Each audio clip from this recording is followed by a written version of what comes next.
Morning बच्चों, कैसे हैं आप लोग। आप सभी लोगों को सुप्रभात, कोटा की सुप्रभात। इस गर्मी में आप इस गर्मी में आप पढ़ाई की हिम्मत कर रहे हैं, तो ये क्या एक कम बात है। तो जल्दी से शुरू कर लेते हैं, फटाफट से स्टार्ट करेंगे आज के इस लेक्चर को। तो जल्दी से आप मुझे बताएं। शुभ मंगलवार आप लोगों को। एक बार जो जो जुड़ चुके हैं जल्दी से कमेंट सेक्शन में गुड मॉर्निंग या हाय हेलो जो भी कुछ वेव वगैरह कर दें, ताकि मुझे पता चल जाए कि आप एक्टिवली हैं। ये नहीं है कि क्लास चलाकर आप सिर्फ इधर उधर हो गए हैं। आज के इस लेक्चर में हम लोग, मैं आपको आज का टॉपिक बता देता हूं। आज के टॉपिक में हम लोग क्या करने वाले हैं, तो टॉपिक्स आपके साथ शेयर कर देता हूं जल्दी से। ये देखिएगा, आज हम लोग पढ़ेंगे हेनरीज लॉ। हेनरीज लॉ का मतलब होता है बच्चों, यानी एक गैस लिक्विड के अंदर किस तरह से डिसॉल्व होगी। एक गैस लिक्विड के अंदर किस तरह से डिसॉल्व होगी। किसी भी गैस के लिक्विड के अंदर डिसॉल्व होने के लिए क्या क्या कंडीशंस होती है, ठीक है ना। तो यहाँ पे हम उसी के बारे में बात करेंगे। यहाँ पर दूसरा हमारे पास क्या आ जाएगा, वेपर प्रेशर। और तीसरा हम लोग बात करेंगे राउल्ट्स लॉ की। तो मतलब हम आज के इस लेक्चर को राउल्ट्स लॉ तक खींचकर लेकर जाएंगे हर हालत में, ठीक है ना। बहुत डिफिकल्ट तो नहीं होगा लेक्चर, लेकिन अंडरस्टैंडिंग वाला जरूर होगा। तो आप अंडरस्टैंडिंग जरूर रखिएगा, प्रॉपर अंडरस्टैंडिंग इसकी जरूरी होगी। तो यहाँ पे जल्दी से स्टार्ट कर लेते हैं, देखते हैं जरा एक बार कहां कहां तक अपन पहुंचे थे।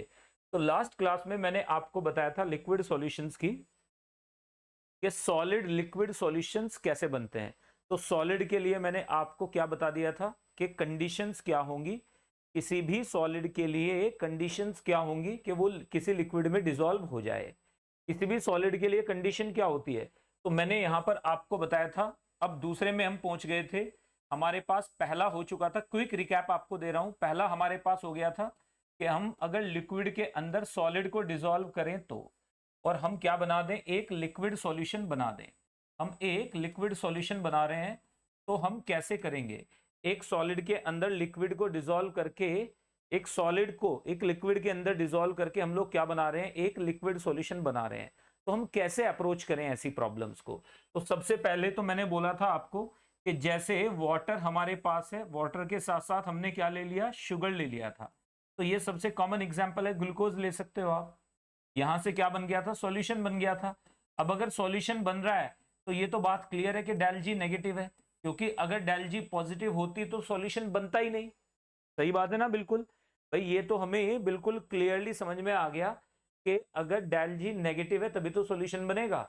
अगर पॉजिटिव होता तो नॉन स्पॉन्टेनियस प्रोसेस हो जाता। आपने 11th में पढ़ा है, नॉन स्पॉन्टेनियस का मतलब फिजिबल ही नहीं होगा। फिजिबल ही नहीं होगा इसका मतलब डालोगे तो घुलेगा ही नहीं, ठीक है ना। तो इसका मतलब सॉल्यूशन बन रहा है। अगर आप वाटर के अंदर क्या लेकर चलो, कुछ ऐसी चीज डाल दो जो पानी के अंदर ना घुलती हो, जैसे आयरन डाल दीजिए आप, या कैल्शियम कार्बोनेट डाल दीजिए, तो यहां पे क्या हो जाएगा, नो सॉल्यूशन। कोई सॉल्यूशन नहीं बनेगा। क्यों? क्योंकि डेल जी यहां के लिए पॉजिटिव है।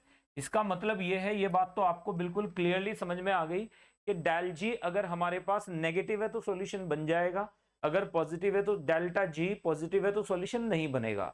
मतलब आप फिजिबिलिटी कैसे चेक करोगे, फिजिबिलिटी आप इस तरह से चेक करोगे। क्लियर है बात, बिल्कुल। फिजिबिलिटी कैसे चेक करेंगे, इसी तरह से फिजिबिलिटी को हम चेक करते हैं। आप लोगों को आवाज प्रॉपरली समझ में आ रही है बच्चों? अगर कोई भी डाउट है तो आप मेरे साथ शेयर करें। यहाँ पे देखिएगा, वन वे कम्युनिकेशन हो रहा है अभी भी। मैं बार बार आपसे बोल रहा हूं कि आप टू वे कम्युनिकेशन कीजिए।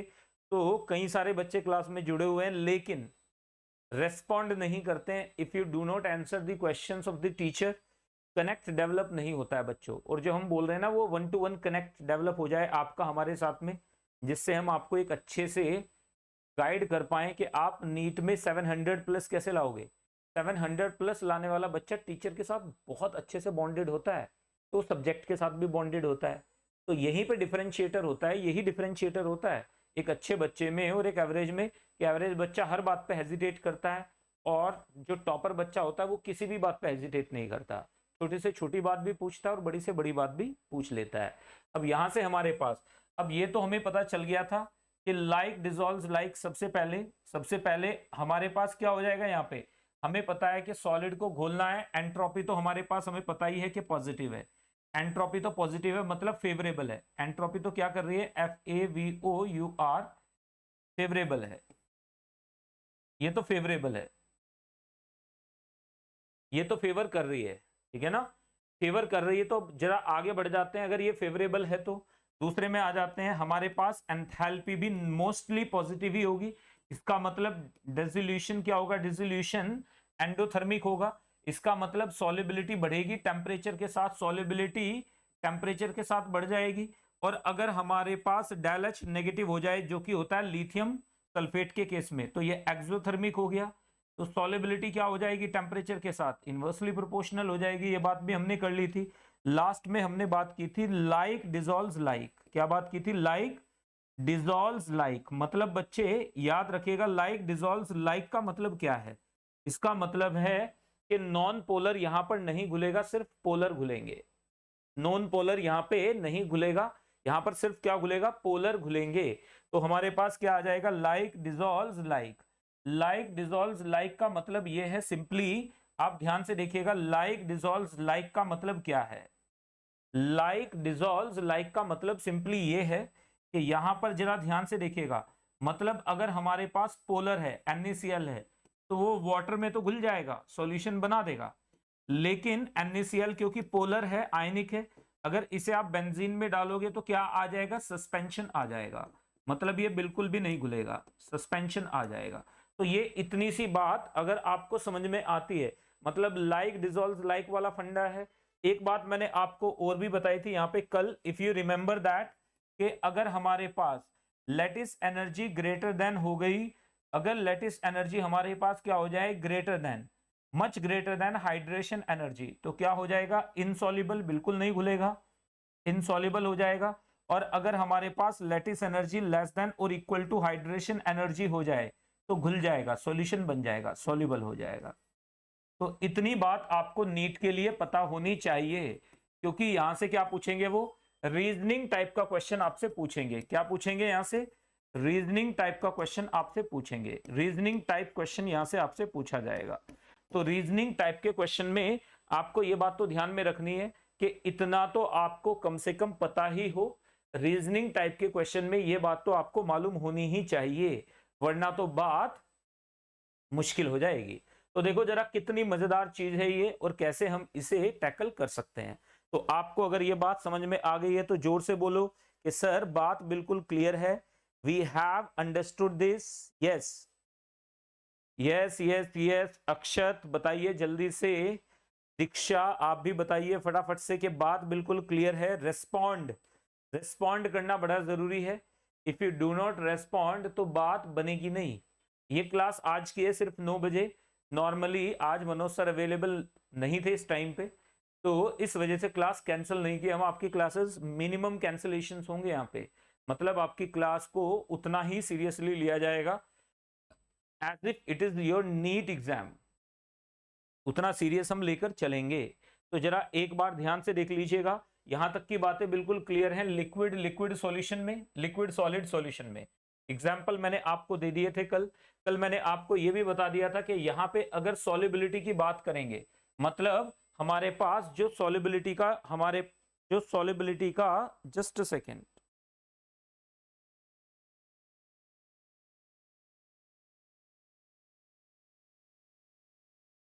हमारे पास जो सॉल्युबिलिटी का क्या आ जाएगा, सॉल्युबिलिटी का ऑर्डर आएगा। तो यहां पे क्या लिखा था मैंने, सॉल्युबिलिटी कर्व, क्या लिखा था मैंने, सॉल्युबिलिटी कर्व। सॉल्युबिलिटी कर्व की अगर बात करें, तो सॉल्युबिलिटी कर्व के बारे में अगर बात कर लें, तो मैंने कल आपको बता दिया था। तो ये क्विक रिकैप हो रहा है क्योंकि कल क्लास में कई बच्चे आप में से नहीं थे, तो ये क्विक रिकैप कर देते हैं। जरा ध्यान से देखो, यहां पे अगर मैं सॉल्युबिलिटी लेकर चल रहा हूं और यहां पर मैं क्या लेके चल रहा हूं, टेम्परेचर, तो मेरे पास क्या आ जाएगा ग्राफ, मेरे पास NaCl के लिए तो ग्राफ लगभग ये आ जाता है, लगभग फ्लैट आ जाता है NaCl के लिए।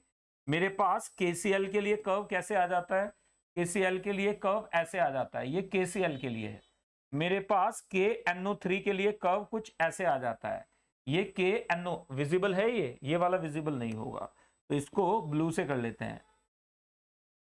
ये मेरे पास आ जाता है KNO3 के लिए। यहां पर ध्यान से देखिएगा, मैंने आपको इतनी सारी चीजें बताई थी कल। यहां पर ये आ जाता है मेरे पास लिथियम सल्फेट के लिए, Li2SO4 के लिए। और ये वाला मेरे पास आ जाता है कर्व, अगर हम बात करें किसकी, ग्रीन वाले से, तो ये वाला कर्व मेरे पास आ जाता है किसके लिए, Na2SO4.10H2O के लिए आ जाता है। ये कर्व किसके लिए आ जाता है, Na2SO4.10H2O के लिए आ जाता है। तो यहां तक की बातें तो आपको समझ में आ गई होंगी कि ये कर्व हमारे पास किस तरह से आएगा, ये कर्व हमारे पास किस तरह से आएगा, ये बात आपको क्लियरली समझ में आ चुकी है।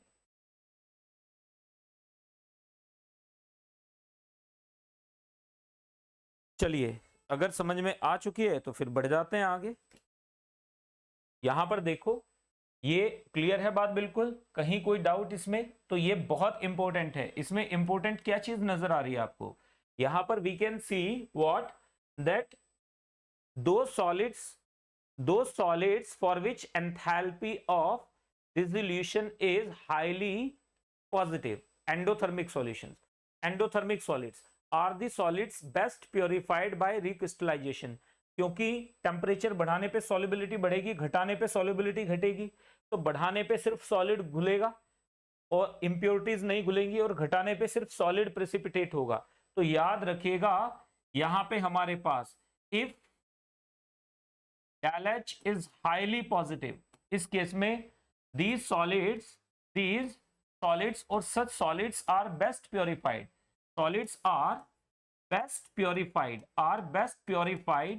ऐसे सॉलिड को क्या करते हैं, बेस्ट प्योरिफाइड बाय क्रिस्टलाइजेशन। तो ये बात आपने याद रखनी है। तो KNO3 एग्जाम्पल ले लोगे, एग्जाम्पल हमारे पास KCl, KNO3 एटसेट्रा।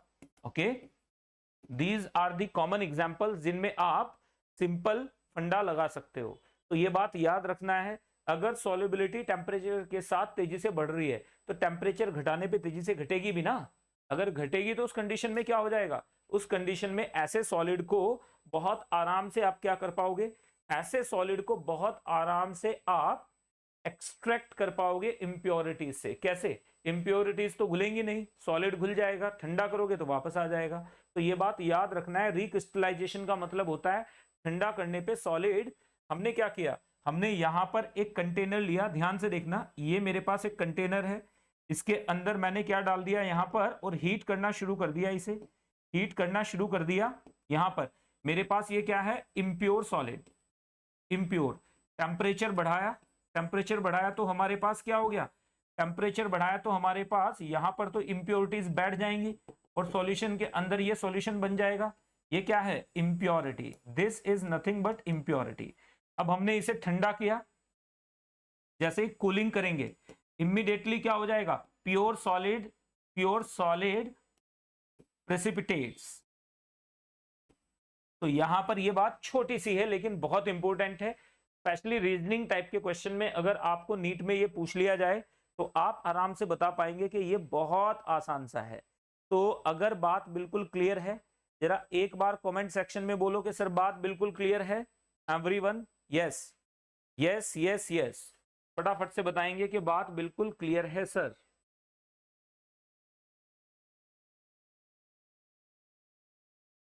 चलिए नेक्स्ट की तरफ मूव कर जाएं फिर। तो देखो ये बहुत सिंपल है, प्योर सॉलिड प्रेसिपिटेट कर जाएगा।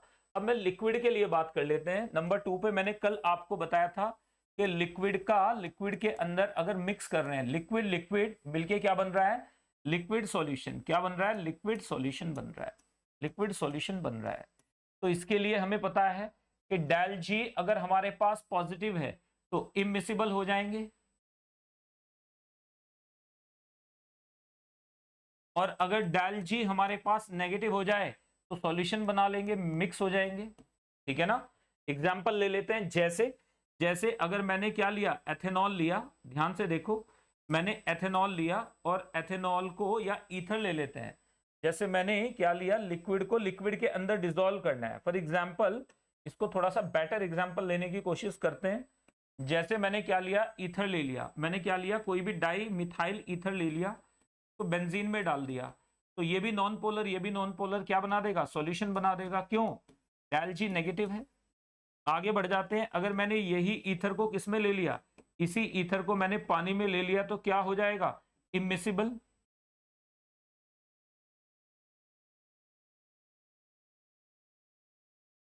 ठीक है ना, ये एक एग्जांपल आ गया। ऐसा क्यों है, क्योंकि डेल जी पॉजिटिव है। दूसरे में देख लो, carbon tetra chloride plus water, इसके लिए क्या है, ये इमिसिबल हो जाएगा। इमिसिबल का मतलब क्या हो जाएगा, इमिसिबल का मतलब डेल जी हमारे पास पॉजिटिव है, इस वजह से ये घुलेगा नहीं। इसका मतलब घुलने के लिए एक कंडीशन तो जस्टिफाई होना जरूरी है, that the process should be feasible. अगर प्रोसेस फिजिबल नहीं होगा तो वो घुलेंगे नहीं। अगर प्रोसेस फिजिबल नहीं होगा तो वो घुलेंगे ही नहीं। अगर वो घुलेंगे ही नहीं तो आप मान के चलिएगा लिक्विड लिक्विड सॉल्यूशंस बनेंगे ही नहीं। तो ये बहुत छोटी छोटी लेकिन मोटी बातें हैं जिन पे हमने बात करनी है। आगे बढ़ेंगे, धीरे धीरे चीजें क्लियरली समझ में आती जाएंगी। तो चलिए जल्दी से आगे बढ़ते हुए बात करेंगे। तो यहां पर हमारे पास लिक्विड लिक्विड, ये आ गया हमारे पास लिक्विड सॉल्यूशन। तो liquid liquid liquid solution clear है। अब देखो जरा एक बार, अब हमने ये हमारे पास क्या है बच्चों, अब इसमें सबसे पहली बात क्या हो जाएगी, लाइक डिसॉल्व्स लाइक। सबसे पहली बात क्या हो जाएगी, लाइक डिसॉल्व्स लाइक। सबसे पहली बात क्या हो गई, लाइक डिसॉल्व्स लाइक, मतलब पोलर पोलर में घुलेगा और नॉन पोलर नॉन पोलर में घुलेगा। अगर आप नॉन पोलर को पोलर में डालोगे तो नहीं घुलेगा, ठीक है ना। याद रखिएगा, जहां का फूल है जो वहीं पर वो खिलेगा, तेरे ऊंचे महल में नहीं मेरा गुजारा, वही वाला फंडा है। तो यहाँ पर कोई कितना भी अच्छा नॉन पोलर हो, पोलर में कभी नहीं घुलेगा, ठीक है, याद रखिएगा। अब यहाँ पर हमारे पास क्या हो जाएगा, लाइक डिसॉल्व्स लाइक के साथ साथ बच्चों एंट्रोपी बहुत ज्यादा चेंज नहीं हो रही है। तो यहाँ पर एंट्रोपी ऑफ मिक्सिंग, हालांकि एंट्रोपी ऑफ मिक्सिंग हालांकि क्या होगी, पॉजिटिव होगी, यानी थोड़ा सा चेंज होगी, but it will be tending to zero. बहुत माइन्यूट सा चेंज होगा एंट्रोपी ऑफ मिक्सिंग में। याद रखना है बच्चों, इस केस में एक चीज और भी याद रखिएगा, इस केस में हमारे पास क्या हो जाएगा, एंट्रोपी ऑफ मिक्सिंग पॉजिटिव है, एंथैल्पी ऑफ मिक्सिंग नेगेटिव भी हो सकती है। जैसे कि वाटर ले लीजिए प्लस HCl ले लीजिए आप, और एंथैल्पी ऑफ मिक्सिंग पॉजिटिव भी हो सकती है, जैसे कि वाटर के अंदर आप इथाइल अल्कोहल डाल दो। अब वाटर के अंदर इथाइल अल्कोहल क्यों नहीं घुलेगा, या घुलेगा तो क्यों घुल रहा है, due to hydrogen bonding. Hydrogen bonding की वजह से इथाइल अल्कोहल पानी के अंदर घुल तो गया, लेकिन वाटर मॉलिक्यूल 4 हाइड्रोजन बॉन्ड बना रहा था, इथाइल मॉलिक्यूल 2 हाइड्रोजन बॉन्ड बनाता है, इसने 2 हाइड्रोजन बॉन्ड कम कर दिए। हाइड्रोजन अगर बॉन्डिंग कम होगी तो क्या होगा, पोटेंशियल एनर्जी बढ़ेगी, बढ़ेगी तो क्या होगा, एंथैल्पी बढ़ जाएगी, क्योंकि पुराने बॉन्ड कुछ टूटेंगे। तो ये बात आपको क्लियरली समझ में आ जानी चाहिए, क्योंकि वाटर में क्या होते हैं, वाटर में क्या होते हैं बच्चों, 4 हाइड्रोजन बॉन्ड होते हैं, जबकि वाटर अल्कोहल में C2H5OH में एक तो हाइड्रोजन बॉन्ड कितने, 2 हाइड्रोजन बॉन्ड है, और ऊपर से ये नॉन पोलर पार्ट है। ये क्या है, नॉन पोलर पार्ट, ये क्या है, हाइड्रोफोबिक। ये क्या है हमारे पास, हाइड्रोफोबिक। फोबिक का मतलब हीटिंग, यानी ये नॉन पोलर पार्ट है। नॉन पोलर पार्ट का मतलब ये है कि ये गलती से भी, यहां पर अगर आप ध्यान से देख रहे हो तो आपको समझ में आएगा कि ये क्या करेगा, ये रिपेल करेगा वाटर मॉलिक्यूल को, तो वो एक्सपेंड कर जाएंगे, थोड़ा सा रिपेल करेगा तो पोटेंशियल एनर्जी बढ़ेगी। इसका मतलब यहां पर आपको ये छोटी से छोटी चीजों पे फोकस जरूर करना है, तभी मजा आएगा। जब आप छोटी छोटी बातों पे फोकस करेंगे, then you will understand the crux, जो अंदर की चीजें हैं वो आपको समझ में आएंगी। अब हम बात कर रहे हैं, तो लाइक डिसॉल्व्स लाइक तक का आपको बातें समझ में आ गई थी। अब हम थर्ड की तरफ बढ़ते हैं। थर्ड की तरफ बढ़ते हैं, जो आज का हमारा लेक्चर जहां से स्टार्ट होता है। अभी तक मैंने आपको पिछले 10, 15, 20 मिनट में सिर्फ क्विक रिकैप दिया है, तो इस रिकैप को आप जितने अच्छे से देखो, आप रिकैप्चुलेट कैसे करते हो ये तो आपके ऊपर है, आप चीजों को एकदम से कैसे रिकॉल करते हो, ये सारी चीजें उस पर डिपेंड करेंगी कि हाउ सीरियसली यू आर, है ना, attending these classes. Live classes का फायदा यही है, वरना तो रिकॉर्डेड लेक्चर देख ही सकते हो ना, लेकिन रिकॉर्डेड में 1 वे कम्युनिकेशन होता है, लाइव में 2 वे कम्युनिकेशन है। If that communication is not being maintained, it means we are lacking something, right. तो लेट्स गेट स्टार्टेड, चलिए जल्दी से स्टार्ट कर लेते हैं। अब हम लोग बात करेंगे किसकी, हम लोग बात करेंगे, यहां पर ध्यान से देखना, हम लोग बात करेंगे ये रहा आपके लिए, बहुत सिंपल सिंपल से केसेस हैं, छोटी छोटी बातें हैं। तो फोकस करेंगे किसके ऊपर? फोकस कर लेते हैं बच्चों, नंबर 3 के ऊपर फोकस कर लेते हैं। लिक्विड के अंदर हमने गैस को डाल दिया और क्या बना दिया? सॉल्यूशन बना दिया। कौन सा? Liquid solution. अब देखो गैस अगर लिक्विड में कन्वर्ट हो रही है तो मुझे बताओ एंट्रोपी पॉजिटिव होगी कि नेगेटिव होगी? अगर गैस लिक्विड में कन्वर्ट हो रही है तो एंट्रोपी पॉजिटिव होगी कि नेगेटिव होगी? यहां से यहां जाने में हमें पता है एंट्रोपी चेंज तो नेगेटिव हो गया। इसका मतलब क्यों? क्योंकि गैस किस में कन्वर्ट हो गई? गैस चेंज्ड इनटू लिक्विड, तो एंट्रोपी चेंज तो नेगेटिव हो गया। ये तो हमें पता है एंट्रोपी चेंज नेगेटिव हो गया। इसके लिए ओवरऑल एंट्रोपी चेंज नेगेटिव हो जाएगा। इसका मतलब एंट्रोपी तो सपोर्ट कर नहीं रही है। इसका मतलब यहां पर हमारे पास हमें पता है कि del G is equal to क्या हो जाता है? Del G is equal to del H और minus T del S, minus T del S. ये क्वांटिटी तो हमें पता है पॉजिटिव हो गया, ये हमें चाहिए negative. We need it negative, हमें इसे नेगेटिव चाहिए। तो इसका मतलब it should be negative, it should be negative. तो हमें पता चल गया कि डेल एच तो हमारे पास नेगेटिव हो जाएगी। डेल एच हमारे पास अगर नेगेटिव होगी तो जाके सॉल्यूशन बनेगा। अगर डेल एच नेगेटिव है तो जाकर सॉल्यूशन बनेगा। तो ये बात हमें समझ में आ गई कि डेल जी अगर नेगेटिव होगी तो सॉल्यूशन बनेगा, अदरवाइज सॉल्यूशन नहीं बनेगा। तो यहीं से जल्दी से स्टार्ट कर लेते हैं, देखते हैं जरा। मेरे पास लिक्विड है, गैस है, मिलके गैस सॉल्यूशन बना रहा है। तो हमें ये बात तो समझ में आ गई कि ये सॉल्यूशन हमेशा क्या होंगे? एक्सोथर्मिक होंगे। ये सॉल्यूशन एक्सोथर्मिक होंगे। डेल एस हमारे पास इनकी पॉजिटिव होगी और डेल जी नेगेटिव होगी, तभी सॉल्यूशन बनेगा, अदरवाइज नहीं बनेगा। तो इसका मतलब ये हो गया कि डेल एस नेगेटिव है, डेल जी नेगेटिव है, लेकिन डेल एच भी नेगेटिव है। तीनों नेगेटिव है। यहाँ पर ये पॉजिटिव है, सॉरी यहाँ ये उल्टा हो गया, ये गलत लिख दिया मैंने, आई एम सो सॉरी। तीनों नेगेटिव है। इसका मतलब यहाँ पर क्या हो जाएगा हमारे पास? ये तीनों नेगेटिव है, ये तीनों के तीनों ही क्या है? नेगेटिव है। क्लियर है बात? बिल्कुल। अब देखो जरा एक बार, जब गैस को, तो यहां पे solubility of gases, solubility of gases mainly depends upon, depends upon कितने पे बच्चों? 3 फैक्टर्स, 3 फैक्टर पे डिपेंड करेगी। सॉल्युबिलिटी 3 फैक्टर्स पे डिपेंड कर जाती है। सबसे पहले nature of solute and solvent, दूसरे पे डिपेंड कर जाएगी टेम्परेचर, और तीसरा सबसे इंपॉर्टेंट जो हम यूज करते हैं that is pressure. In 3 factors पे डिपेंड करती है सॉल्युबिलिटी ऑफ गैसेस। तो solubility of gases in 3 factor पे डिपेंड कर जाएगी। सबसे पहला इसमें क्या है? The first one will be, जो फर्स्ट वन है वो क्या आ जाएगा हमारे पास बच्चों? सॉल्युबिलिटी किस पे डिपेंड कर जाती है? 3 बातों पे डिपेंड करती है। पहला हमारे पास क्या है? नेचर, यानी like dissolve like, non polar gas non polar में घुलेगी और पोलर गैस पोलर में घुलेगी। लाइक डिजॉल्व लाइक, फर्स्ट वाले में तो आप सीधे लिख लोगे, यहां पर क्या आ जाएगा? Like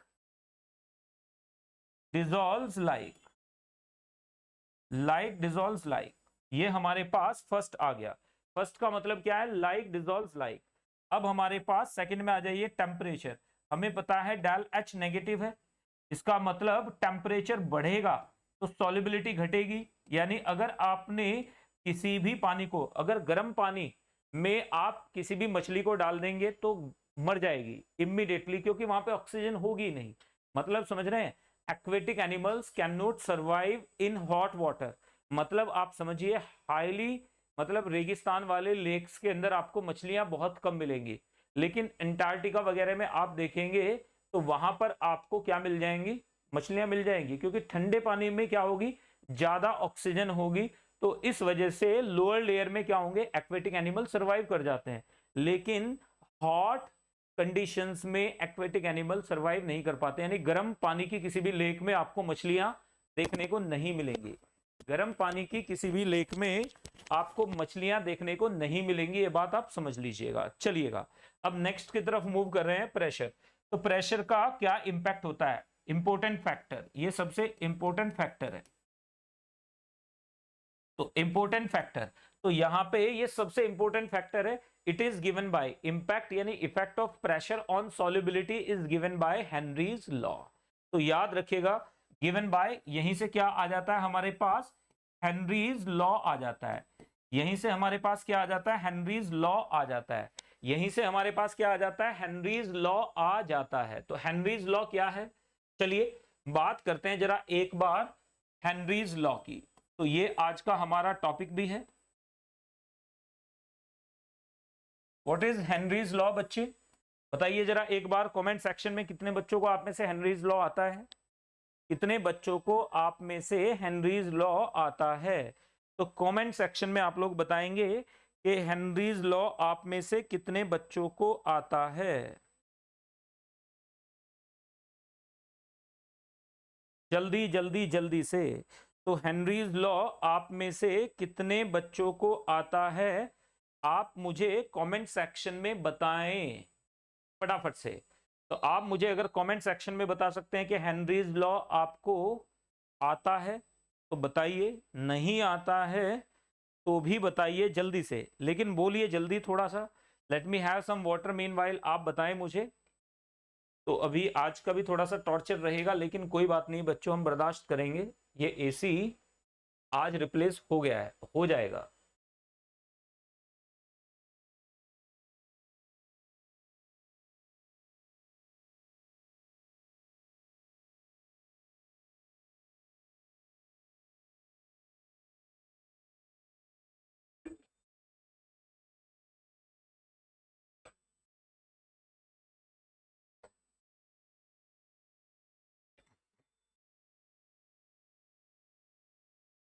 ji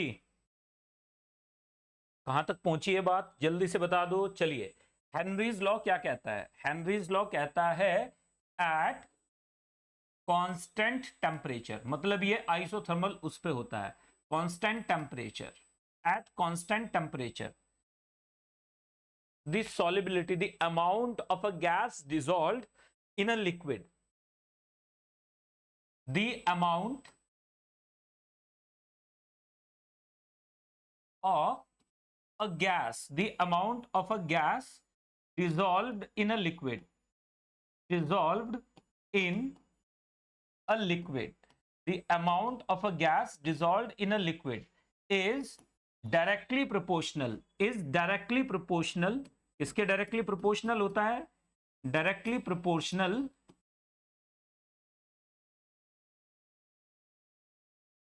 to partial pressure of gas above liquid surface, to partial pressure of gas, partial pressure of gas above liquid surface, above liquid surface. तो हमें यह पता चल गया कि ये हमारे पास हेनरीज लॉ आ गया है। व्हाट इज हेनरीज लॉ, जल्दी से बताइए एक बार फटाफट से बोलो। हेनरीज लॉ क्या है, the amount of a gas dissolved in a liquid is directly proportional, amount का मतलब वहां पर मोलैरिटी भी ले सकते हो आप, मोल्स पर लीटर में, मोलैरिटी भी ले सकते हो, मोल फ्रैक्शन भी ले सकते हो। तो यहां पर देखो, आपको समझना है चीजों को। यहां पर हमारे पास क्या आ जाता है, अगर ये एक हमारे पास क्लोज्ड कंटेनर है, आप प्लीज ध्यान दीजिएगा, ये हमारे पास एक क्लोज्ड कंटेनर है। तो यहां पर ध्यान से देखिएगा, इसके अंदर मैंने एक पिस्टन लगा दिया है, यहां पर मैंने एक पिस्टन लगा दिया है, ये मूवेबल पिस्टन है, यहां पर मूवेबल पिस्टन है, ये एक मूवेबल पिस्टन है, ये क्या है, एक मूवेबल पिस्टन लगा हुआ है, ये एक मूवेबल पिस्टन यहां पर लगा हुआ है। इसे नीचे प्रेस कर सकते हैं, यहां पर हमारे पास लिक्विड है,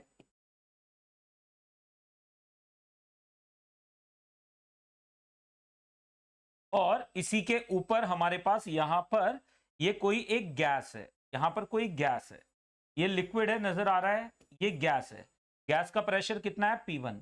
अब हमने क्या कर दिया, अब हमने इसको बढ़ाकर पिस्टन को नीचे की तरफ ले गए। यहाँ पे गैस का अमाउंट कितना है, मास ऑफ गैस डिसॉल्व्ड कितना है, यहाँ पे मैंने मान लिया गैस का मोल फ्रैक्शन कितना है, मैंने मान लिया मोल फ्रैक्शन ऑफ गैस कितना है x1, this is mole fraction, यानी मोल fraction of gas, mole fraction of gas, ये हमें पता चल गया। अब हमने जैसे ही प्रेशर बढ़ाया, प्रेशर को हमने जैसे ही बढ़ाया, प्रेशर को जैसे ही बढ़ाएंगे तो क्या होगा, पिस्टन को नीचे की तरफ प्रेस कर दो। पिस्टन को नीचे की तरफ प्रेस किया तो क्या होगा हमारे पास, जैसे ही आपने पिस्टन को नीचे की तरफ प्रेस किया तो हमारे पास क्या आ जाएगा बच्चे, जल्दी से बताइए। यहां पर हमने इस पिस्टन को नीचे की तरफ प्रेस करना शुरू कर दिया है, नीचे की तरफ प्रेस करना शुरू कर दिया, तो यहां पे हमारे पास प्रेशर बढ़ जाएगा क्योंकि वॉल्यूम कम हो गया है। तो यहां पे हमारे पास ये लिक्विड है, अगेन ये लिक्विड ही है। यहां पर मोल फ्रैक्शन क्या आ गया हमारे पास, यहां पे मोल फ्रैक्शन आ गया x2 फाइनल। यहां पे प्रेशर कितना हो गया, गैस का प्रेशर आ गया P2। हमें पता है P2 ग्रेटर देन P1 है क्योंकि हमने पिस्टन को नीचे की तरफ मूव किया है। तो यहां पर हमारे पास क्या आ गया, तो हमारे पास आ जाएगा बच्चे, ध्यान से देखिएगा, गैस का प्रेशर हमें पता है P1 P2 will be directly proportional to x2 and P1 will be directly proportional to x1, मतलब P2 by P1 will be equal to x2 by x1। तो यहां से हमें एक बात और पता चल गई, यहां से हमें एक चीज और पता चल रही है, हेनरीज लॉ में जैसे जैसे प्रेशर बढ़ाएंगे वैसे वैसे गैस क्या होगी, घुलती चली जाएगी। अगर बहुत ज्यादा प्रेशर बढ़ा देंगे तो गैस बहुत ज्यादा घुल जाएगी, सारी नहीं घुलेगी लेकिन बहुत ज्यादा घुल जाएगी। जैसे ही प्रेशर रिलीज करेंगे एकदम से क्या होगा, गैस एफरवेट करेगी, बाहर निकल के आएगी, एकदम से बाहर निकलती है। देखा ना आपने, जब आप कोक या सॉफ्ट ड्रिंक्स की बोतल्स को ओपन करते हो, कैन को ओपन करते हो, तो क्या होता है, एकदम से उसमें हाई प्रेशर पे गैस है, वो गैस एकदम से बाहर निकल के आती है। तो ये क्या है बच्चों, it is simple application of soft drinks के अंदर हेनरीज लॉ को सिंपली लगाया गया है। अब देखो यहां से हमें क्या पता चल गया, यहां से हमें हेनरीज लॉ के अकॉर्डिंग हमें एक बात समझ में आ गई कि इफ अगर हमारे पास क्या हो जाए एक्स गैस क्या है, मोल fraction of gas in liquid. यहां पे देखिएगा एक बात आपको और समझ में आएगी, मोल fraction of gas in liquid, liquid के अंदर की बात हो रही है ये। इसका मतलब हेनरीज लॉ सिर्फ लिक्विड के ऊपर लगेगा, गैस के ऊपर नहीं लगा सकते आप, नोट कर लीजिएगा ये बात। Henry's law is only applicable for liquids. अगर वहां पे सारी दोनों गैसेस है तो हेनरीज लॉ नहीं लगेगा, दोनों लिक्विड्स हैं तो भी हेनरीज लॉ नहीं लगेगा। यहां पे क्या होना चाहिए, एक लिक्विड एक गैस होना जरूरी है। दूसरे में आ जाइए, अगर हमारे पास पी गैस क्या है, P gas is equal to partial pressure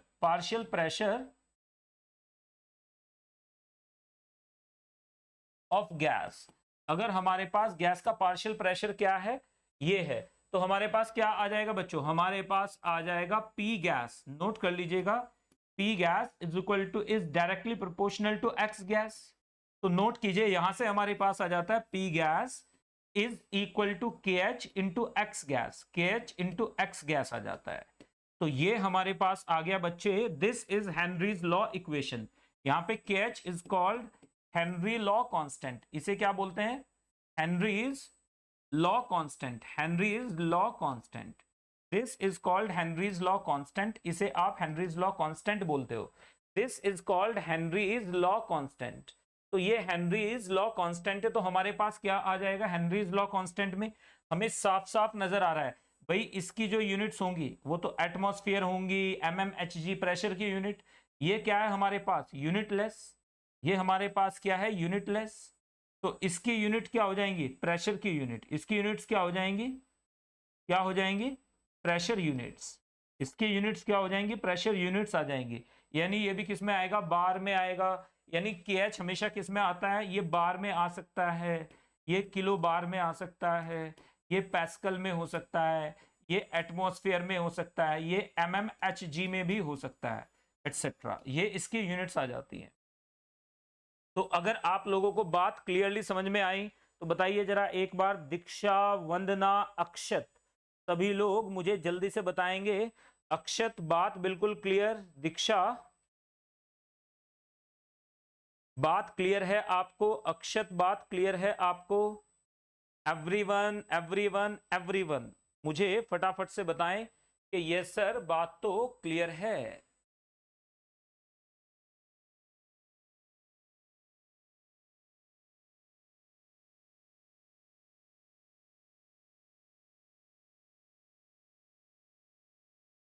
चलिए फिर जल्दी से कि सर बात बिल्कुल क्लियर है।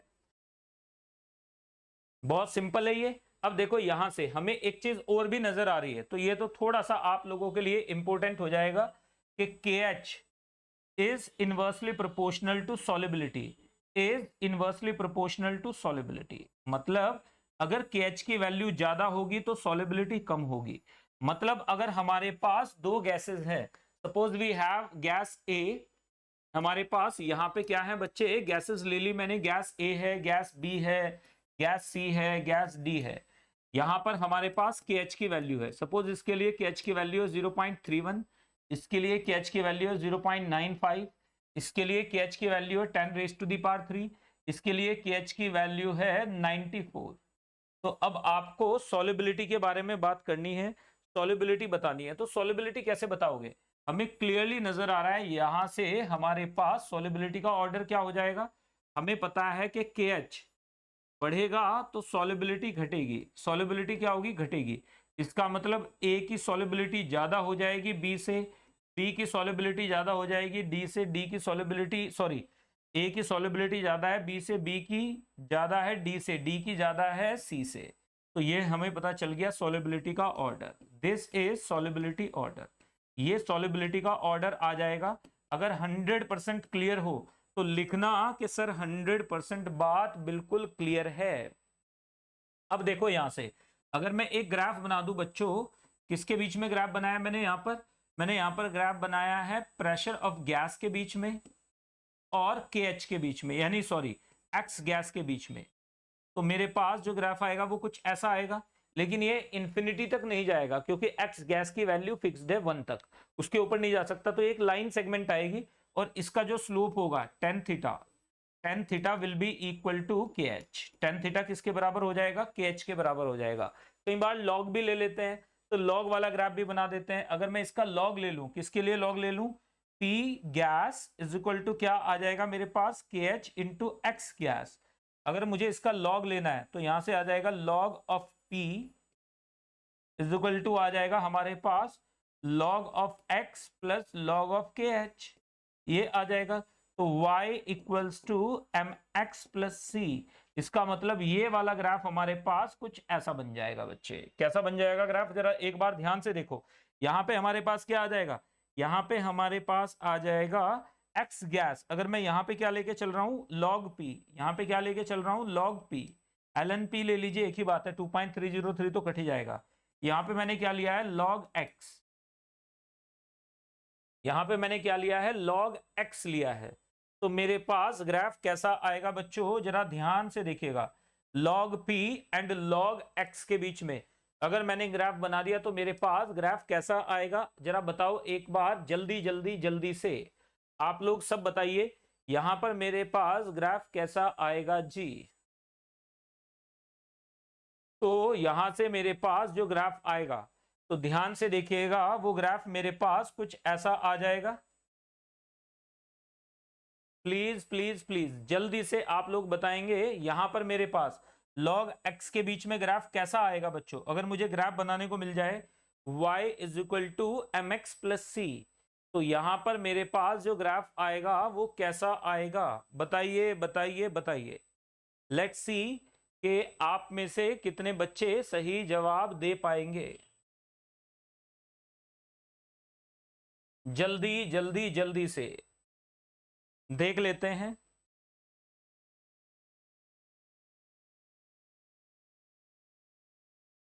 बहुत बढ़िया क्वेश्चन है ये। आपको लग रहा होगा कि ये आसान है, बट दिस क्वेश्चन इज, है ना, दिस क्वेश्चन इज, यहां पर याद रखिएगा, ये क्वेश्चन आपको क्लियरली नजर आ रहा है। देखो हमारे पास log x हमें दिया हुआ है, log x हमने इधर ले लिया है, log p हमने इधर ले लिया है, तो हमारे पास क्या आ जाएगा, बताइए जल्दी से एक बार, फटाफट से आप मुझे बताएं।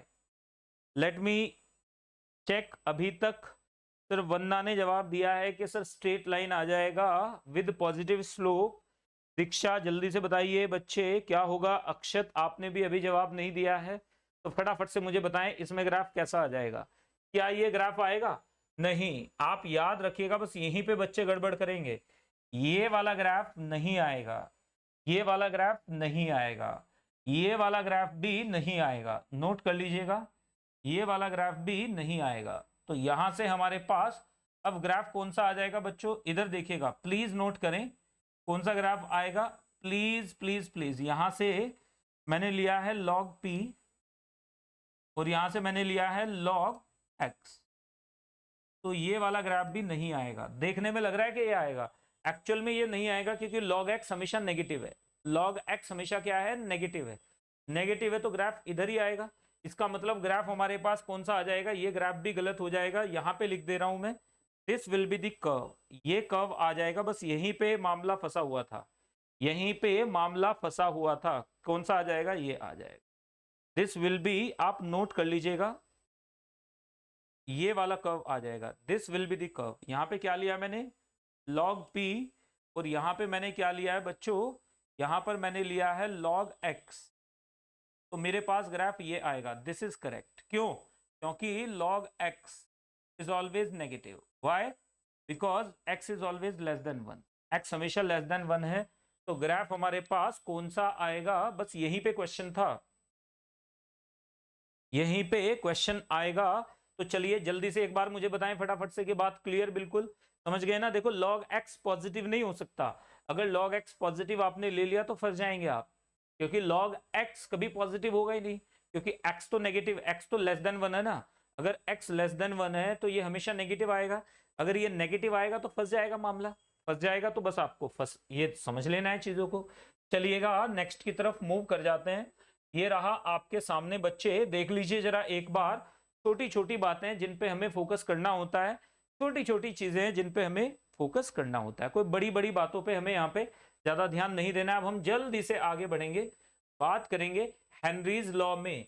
हेनरीज लॉ में सबसे पहले बात कर लेते हैं एप्लीकेशंस ऑफ हेनरीज लॉ। याद रखिएगा सबसे पहले अब बात करेंगे इसकी एप्लीकेशंस की। किसके बारे में बात करेंगे, एप्लीकेशंस की बात करेंगे।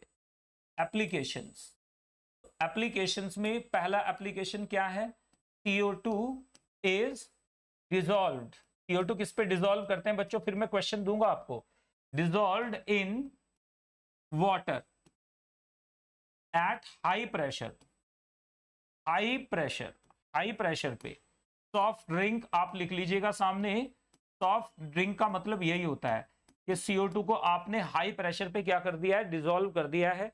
यही हमारे पास क्या है, CO2 को हाई प्रेशर पे डिसॉल्व करना ही हमारे पास क्या है बच्चे, दिस इज नथिंग बट, यही हमारे पास क्या है, एप्लीकेशन ऑफ हेनरीज लॉ। दूसरी एप्लीकेशन ऑफ हेनरीज लॉ क्या है बच्चों, जो हमारे पास स्क्यूबा डाइवर्स होते हैं, scuba divers suffer from bends, ये आपके लिए, इसकी वजह से हम क्या करते हैं, नाइट्रोजन प्लस ऑक्सीजन का मिक्सचर लेते थे। स्क्यूबा डाइवर जैसे 2-3 हजार फीट नीचे गया समंदर के अंदर, तो वहां पे प्रेशर होगा, प्रेशर कितना हो जाएगा, एक तो एटमॉस्फेयर का प्रेशर प्लस ρgh प्रेशर किसका, फ्लूइड कॉलम का प्रेशर होगा। तो बॉडी के ऊपर प्रेशर ज्यादा लगेगा तो ऑक्सीजन लंग्स के ऊपर भी वही प्रेशर होगा, तो ऑक्सीजन के साथ साथ नाइट्रोजन भी ब्लड के अंदर डिसॉल्व हो जाएगी, नाइट्रोजन भी डिसॉल्व हो जाएगी। जैसे ही वो बाहर निकल के आएगा, बाहर निकल के आएगा तो नाइट्रोजन ब्लड के अंदर से क्या हो जाएगी, नाइट्रोजन, क्योंकि नाइट्रोजन तो किसके साथ, हीमोग्लोबिन के साथ कोई रिएक्शन करके ऑक्सी हीमोग्लोबिन या नाइट्रोक्सी हीमोग्लोबिन बनाएगी नहीं, तो वो नाइट्रोजन क्या होगी, ब्लड के अंदर पड़ी रहेगी। जैसे ही प्रेशर कम हुआ वो ब्लड के अंदर से निकल के आके जॉइंट स्पेस, सबसे ज्यादा स्पेस होता है वेन्स के अंदर, वहां पे इकट्ठा हो जाएगी। तो जब भी उसे मोड़ेंगे तो बहुत तीखा पेन होता है, उसे कहते हैं बेंड्स प्रॉब्लम। तो ये स्क्यूबा डाइवर्स को होती थी। इसको रोकने के लिए याद रखेंगे, नाउ यहां पे nowadays, ये बात याद रखेगा, nowadays mixture of oxygen plus helium is used to avoid this problem,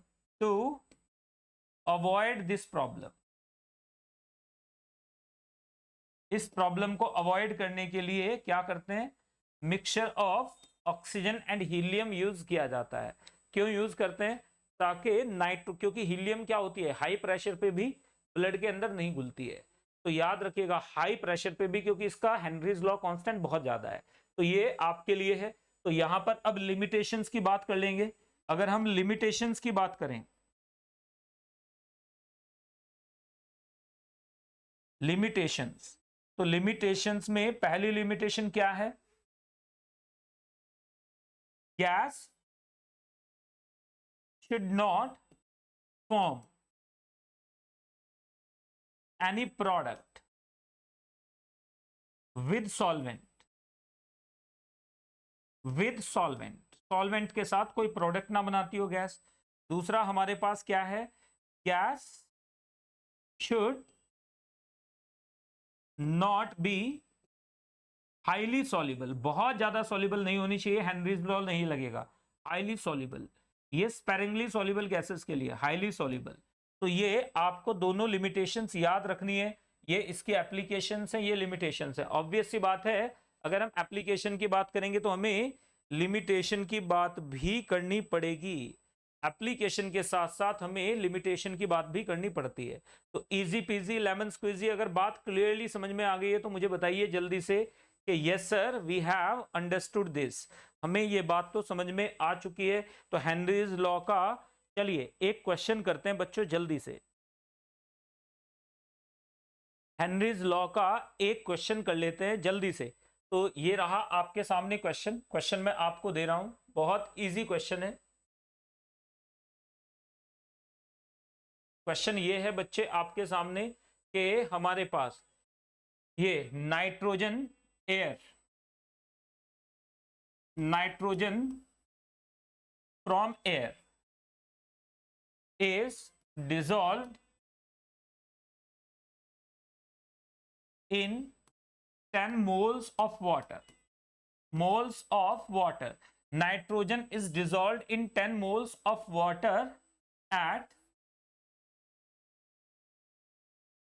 external pressure of 5 atmosphere. 5 atmosphere. Find the number of moles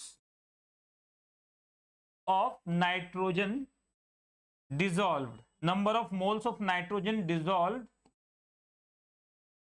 बताइए क्या होगा dissolved। तो यहां पे मैं आपको ऑप्शंस दे रहा हूं, option A 4 into 10 raise to the power -5, option B 4 into 10 raise to the power -4, option C 5 into 10 raise to the power -5, option D 5 into 10 raise to the power -4।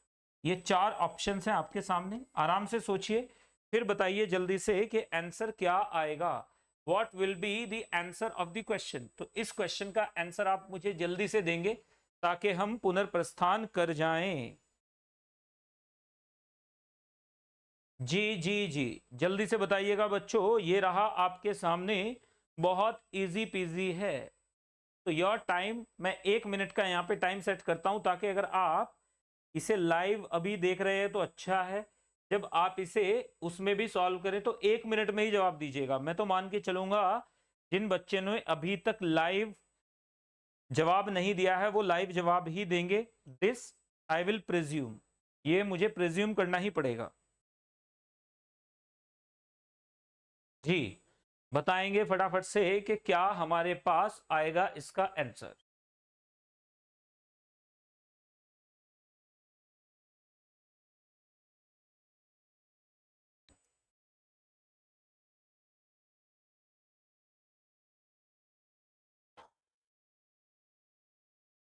Yes yes yes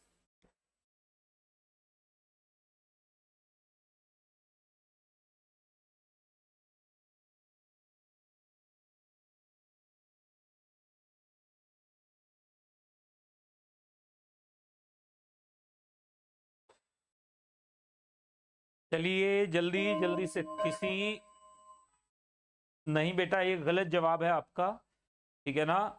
यहां पर answer आ जाएगा B. कैसे आएगा answer B? सबसे पहले आप क्या करोगे, हमें इस पे फोकस करना है एयर में। एयर में नाइट्रोजन कितनी होती है? अगर मैं एयर की बात करूं तो नाइट्रोजन का मोल फ्रैक्शन कितना होता है? नाइट्रोजन होती है हमारे पास 80%, और ऑक्सीजन कितनी होती है 20%।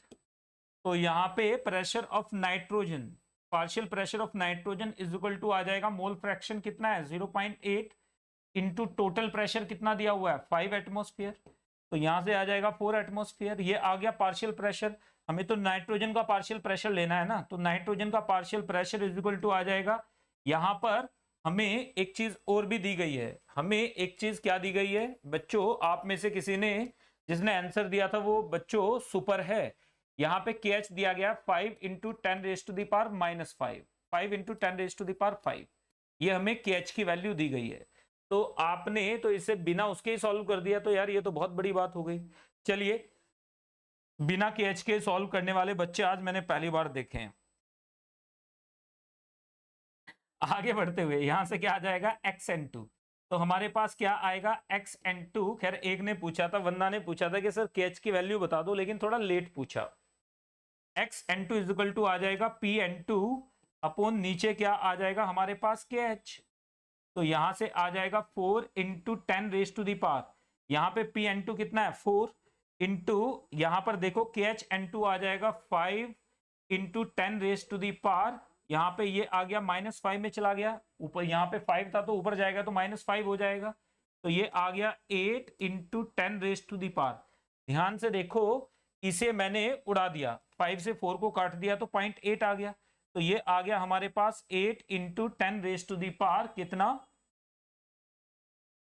-5, ये आ चुका है हमारे पास 8 इंटू 10⁻⁻5। अब हमें बिल्कुल पास वाला आंसर देना है, तो 8 इंटू 10⁻⁻5, ये तो हमें पता चल गया है कि ये हमारे पास आया है। KH कितना है, KH हमारे पास ये है बच्चों 1 कर लीजिएगा तभी ऑप्शन सही बनेंगे, तो ये आ जाएगा हमारे पास 4 इंटू 10⁻⁻5। तो KH की वैल्यू मुझे देनी चाहिए थी, माई मिस्टेक, तो नेक्स्ट टाइम से छाप के लेके आऊंगा। तो यहां से हमारे पास NN2 निकालो जरा एक बार, हमें पता चल गया xN2 इज इक्वल टू कितना आ गया 4 इंटू 10⁻⁻5, NN2 अपॉन हमारे पास N water plus NN2 that is equal to 4 into 10⁻⁻5। ये रेशियो देखो बहुत छोटा है, तो हमें साफ साफ दिख रहा है NH2O is much greater than NN2, तभी तो ये वैल्यू बहुत छोटी आएगी। तो इसका मतलब हमारे पास ये तो हमें पता है, तो NN2 अपॉन 10 क्या है, ये 10 दे रखा है हमें, ये हम नेग्लेक्ट कर देंगे, इज इक्वल टू आ जाएगा 4 इंटू 10⁻⁻5। तो हमारे पास NN2 कितना आ जाएगा 4 इंटू 10⁻⁻4 आ जाएगा। ये अच्छा क्वेश्चन है बच्चों जो पूछा गया था, तो यहाँ पे आंसर आ जाएगा B। तो इस तरह से आपने देना था, हालांकि डेटा इनसफिशिएंट था, तो अगर आपसे सॉल्व नहीं हुआ है तो भी आपको बोनस मिलेगा इसमें, तो you are getting bonus in this question. तो चलिए सभी लोगों को बोनस इसमें दे दिया गया है। अब हम फटाफट से आगे बढ़ जाते हैं। तो हेनरीज लॉ के बारे में आपको ये बात तो समझ में आ गई।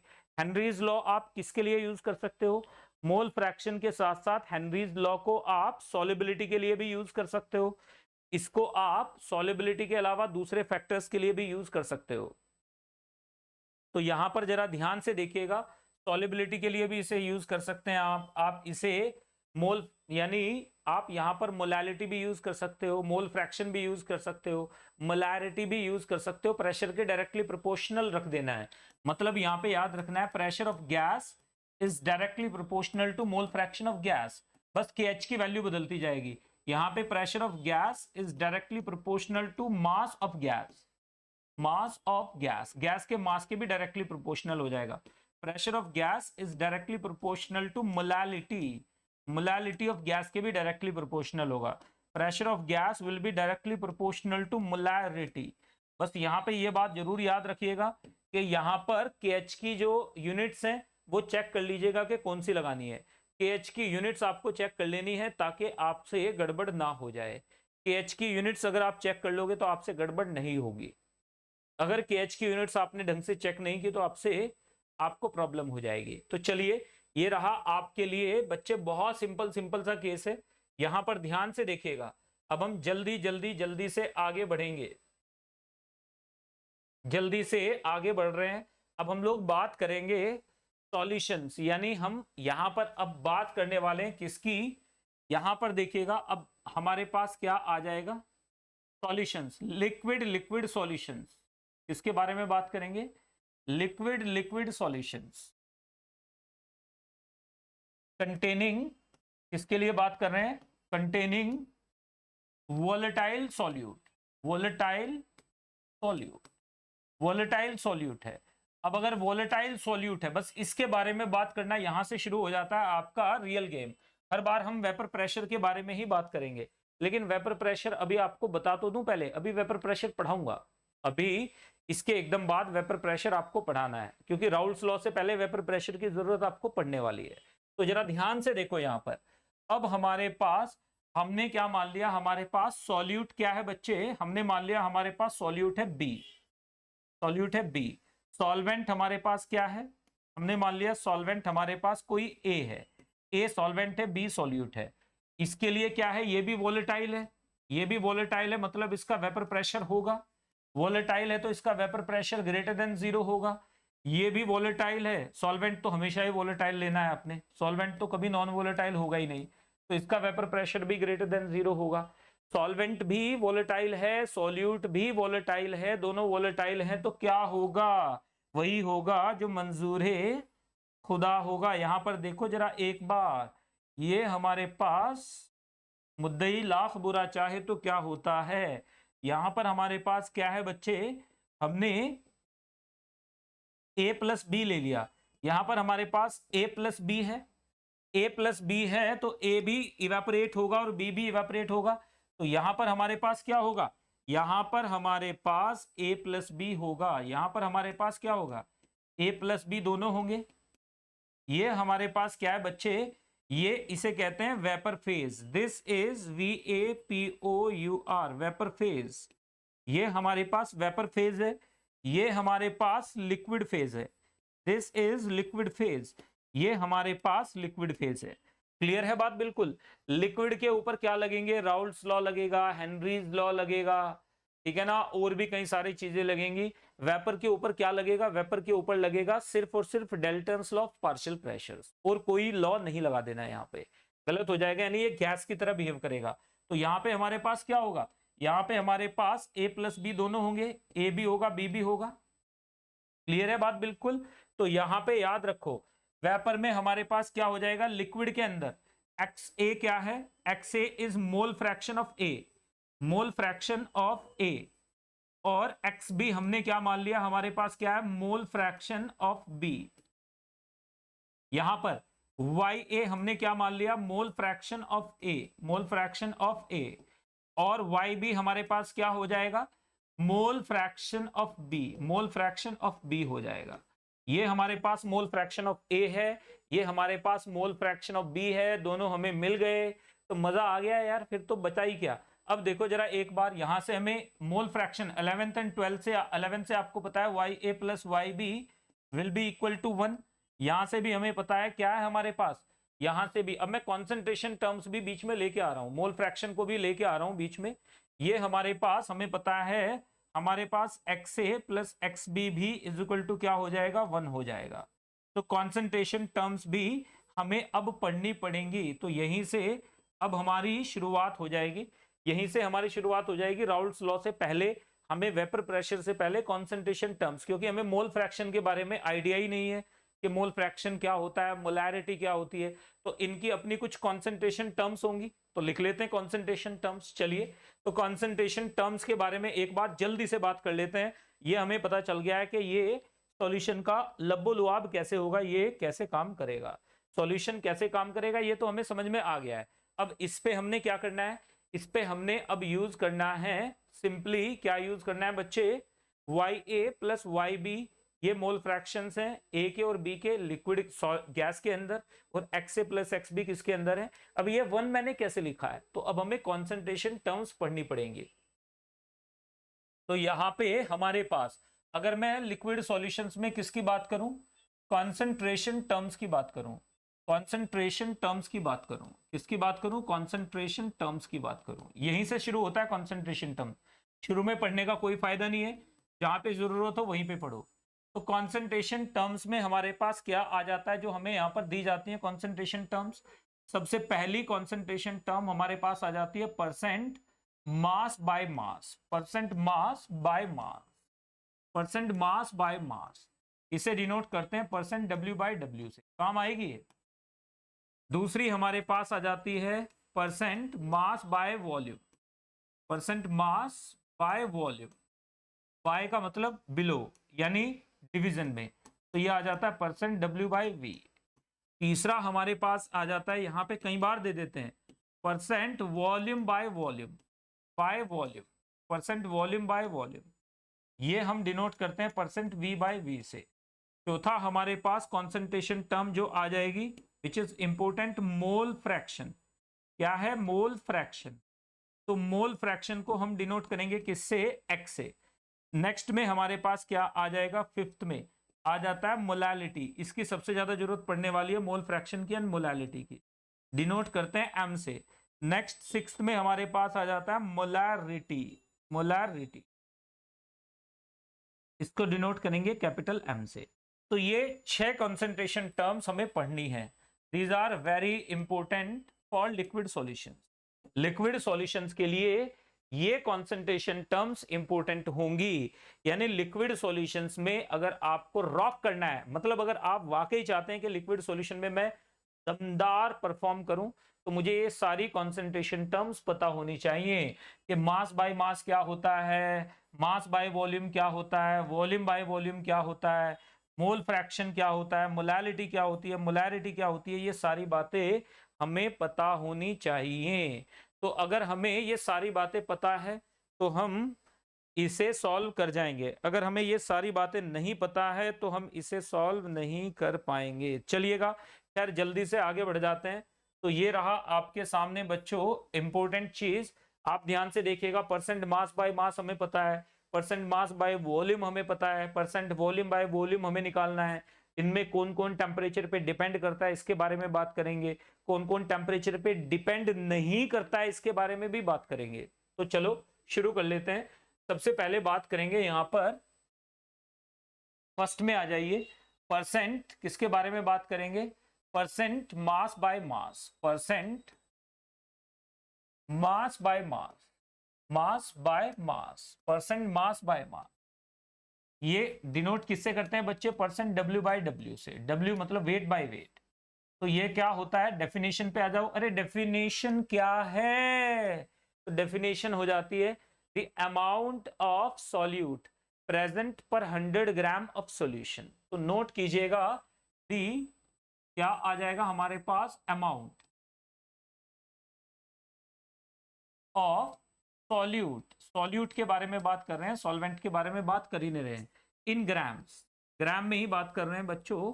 प्रेजेंट कहां पे प्रेजेंट होता है? पर 100 gram of solution, of solution, present पर 100 gram of solution. This is called present पर 100 gram of solution. This is called, इसे कहते हैं बच्चों, this is called percent mass by मास। तो हमारे पास क्या आ जाएगा यहां से? जरा एक बार ध्यान से देखो, percent W by W, percent W by W निकालेंगे कैसे? यार यहाँ पे एक डब्बा ले लो आप, पहले इस डब्बे के अंदर आप ध्यान से देखो, मैंने यहाँ पर क्या किया है बच्चे? मैंने यहाँ पर ए डाल दिया है, ए डाल दिया है, और यहाँ पर मैंने बी भी पोर इन कर दिया, पोर कर दिया है बी को भी। ए का कितना डाला है मैंने? डब्ल्यू ए ग्राम डाला है, बी का कितना डाला है? डब्ल्यू बी ग्राम। दोनों आपस में रिएक्शन कर भी रहे हो तो भी क्या ही फर्क पड़ेगा, हालांकि करते नहीं है सॉल्यूशन में। तो यहाँ पे आ जाएगा W A plus W B दोनों। तो परसेंट ये आ जाएगा हमारे पास बच्चों मास ऑफ सॉल्यूट, सॉल्यूट का मास आ जाएगा ग्राम में लेंगे, upon mass of solution, mass of solution into 100। ये कितना आ गया? ये आ गया हमारे पास W B, W A plus W B into 100। Note किया आपने ये चीज? जल्दी से मुझे बताओ। देखो मैं कोई भी चीज छोड़ के तो नहीं चल रहा हूं, ये मैं मान के चल रहा हूं कि ये नीट में आ जाएगा। मतलब हम यहां पर सबसे बड़ी चीज क्या होती है किसी भी एग्जाम की, जब आप तैयारी कर रहे हो, तो प्राइमरी आपका जो प्राइमरी अप्रोच होनी चाहिए वो ये मान के चलो कि एग्जाम में आएगा। जब हम ये मान के चलते हैं ना एग्जाम में नहीं आएगा, वहीं से डाउनफॉल स्टार्ट होता है। जब भी कोई टॉपिक आप पढ़ रहे हो तो ये मान के चलिएगा कि ये एग्जाम में आ सकता है, ये आएगा एग्जाम में, आ सकता नहीं, ये आएगा एग्जाम में। तो आपका जो अप्रोच होगी ना वो अलग होगी। जब आप ये मान के चलोगे यार ये एग्जाम में नहीं आता है, ये तो 3-4 साल में एक बार आता है, तो आप उसे लाइटली लोगे तो वो आपको किल करेगा। तो याद रखिएगा, अगर आप बच्चों इस बीमारी का इलाज शुरुआत में ही नहीं करोगे तो बाद में ये क्या हो जाती है, इरिवर्सिबल डैमेज क्रिएट करती है, जो इरिपेयरेबल होता है, अनट्रीटेबल होता है, ला इलाज हो जाता है, ये इलाज ही नहीं कर सकते फिर आप उसका। तो आप शुरुआत से लेके चलो, अप्रोच अपना माइंडसेट इस तरह से ट्रेन करो। कैसे ट्रेन करना है कि यार कुछ भी हो जाए, कुछ भी हो जाए, लेकिन मुझे हर टॉपिक को मान के चलना है as if it is going to come in the real exam. जब ये अप्रोच हो जाएगी यू विल बी सक्सेसफुल। फिर देखते हैं आपको कौन हराएगा। तो चलिए जल्दी से यहां पर देखो, यहां पर हमारे पास क्या आ जाएगा, सबसे पहली बात हमारे पास यहां पर क्या आ जाएगा बच्चों, ये यूनिट लेस क्वांटिटी हो जाएगी। ये क्या हो जाएगी, यूनिट लेस क्वांटिटी, ये एक यूनिट लेस क्वांटिटी है। दूसरी बात, does not depend upon, not very, does not depend upon temperature, ये टेम्परेचर पे कभी डिपेंड नहीं करेगी। Depend upon temperature, upon temperature, ये टेम्परेचर पे कभी डिपेंड नहीं करेगी। It will not depend upon temperature, ये टेम्परेचर पे कभी भी डिपेंड नहीं करेगी। तो याद रखिएगा ये एक यूनिटलेस क्वांटिटी होगी और ये टेम्परेचर पे कभी भी डिपेंड नहीं करेगी, ठीक है ना। तो यहाँ पे याद रखिएगा, अगर मैं इसका एक एग्जाम्पल आपको देने की कोशिश करूं, फॉर एग्जाम्पल अगर हमें पूछ लिया जाए क्वेश्चन की फॉर्म में, हमें क्वेश्चन की फॉर्म में पूछ लिया जाए कि 10 gram of glucose, 10 gram of glucose, glucose का 10 ग्राम है, इज डिसॉल्व, डिसॉल्व किया गया है in 250 gram water, find percent mass by volume, sorry mass by mass, find percent W by W of glucose, glucose के लिए निकालिए परसेंट W बाय W क्या हो जाएगा। तो कैसे करोगे आप, percent W by W of glucose अगर हमें पूछ लिया जाए तो कैसे आ जाएगा बच्चों, ध्यान से देखिएगा। यहां से हमारे पास क्या आ जाएगा, बहुत इजी पीजी है, लेमन स्क्वीजी है ना, मजेदार चीजें। तो यहां पर याद रखना है इजी पीजी लेमन स्क्वीजी। तो ये बहुत छोटी सी बात है जिस पे आपने फोकस करके रखना था। क्या बात पे फोकस करके रखना है कि हमारे पास बच्चों यहां पर देखिएगा, हमारे पास ये आ जाएगा, ध्यान से देखना, हमारे पास क्या आ जाएगा, percent W by W, percent W by W is equal to आ जाएगा 10 अपॉन, नीचे आ जाएगा 10 प्लस 250 और इनटू क्या आ जाएगा 100। तो ये आ गया हमारे पास 1000 अपॉन 260, 1000 अपॉन 260, एक जीरो से एक जीरो उड़ा दो, 26 से 100 को काट दीजिए जरा एक बार, 4 तो आएगा नहीं, 3 पॉइंट समथिंग आएगा, 3.9 के आसपास। तो क्या आ जाएगा 3.96, this will be the value. Clear है। तो परसेंट W बाय W कितनी हो जाएगी 3.96। इसके सामने यूनिट्स मत लगा देना क्योंकि इसकी कोई यूनिट एक्चुअल में होती नहीं है, ऊपर भी मास नीचे भी मास, खेल खल्लास। तो याद रखिएगा ऊपर भी मास नीचे भी मास, तो खेल खल्लास। चलिए अब बात कर लेते हैं नंबर 2 पे। नंबर 2 क्या है, percent mass by volume.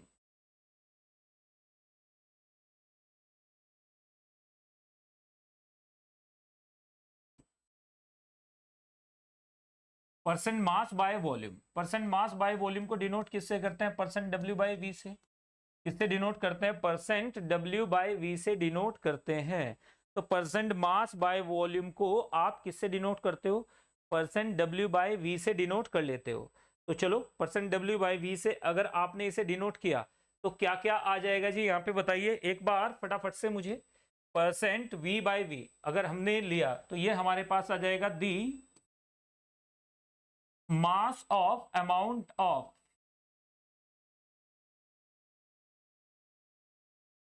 Solute, solute का अमाउंट प्रेजेंट पर 100 ml ऑफ सॉल्यूशन। तो ये हमें पता चल गया।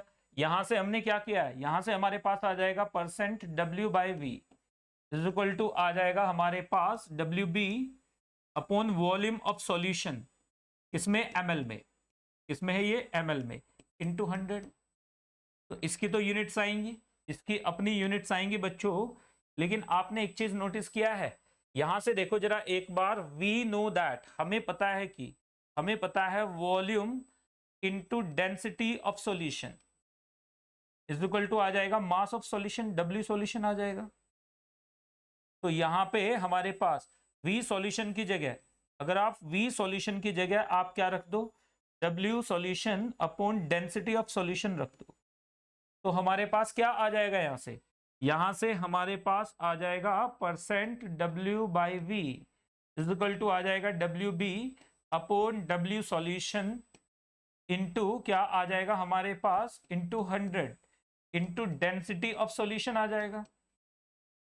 ये क्वांटिटी क्या है, परसेंट W बाई W, तो हमारे पास आ गया percent W by V is equal two percent W by W into density of solution. है ना मजेदार? बताओ जरा एक बार जोर से बोलो, जय माता दी। यस, मतलब परसेंट W बाई W दिया है तो परसेंट W बाई V आ जाएगा।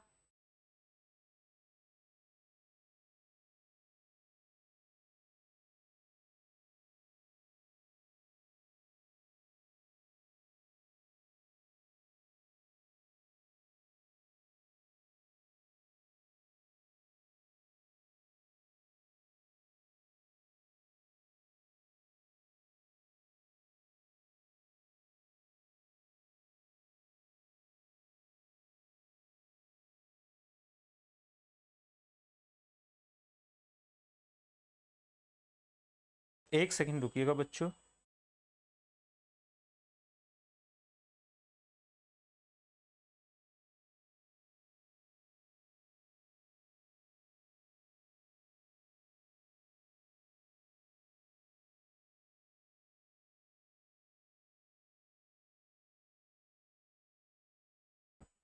चलिए